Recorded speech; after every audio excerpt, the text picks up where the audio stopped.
এই ভিডিওটা দেখুন। Happy anniversary to us. Happy anniversary dear Baban. Happy anniversary Baban. আমাকে ভালো লাগছে।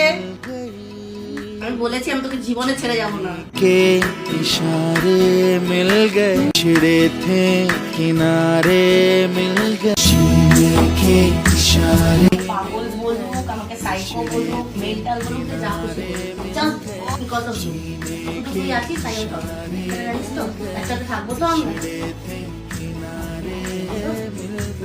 এই ভিডিওটা দেখার পর মুখের ভাষা হারিয়ে ফেলেছি, জানি না কি বলবো। একটা মেয়ে কতটা ভালোবাসলে এমনটা পাগলামি করতে পারে। সত্যি ভালোবাসা এখনো বেঁচে আছে। আমি বুঝতে পারছি সেই মেয়েটার বুকের মধ্যে কতটা কষ্ট, কতটা যন্ত্রণা বয়ে বেড়াচ্ছে। আমার ভাষা নেই কিছু বলার মতো, সত্যি ভাষা নেই।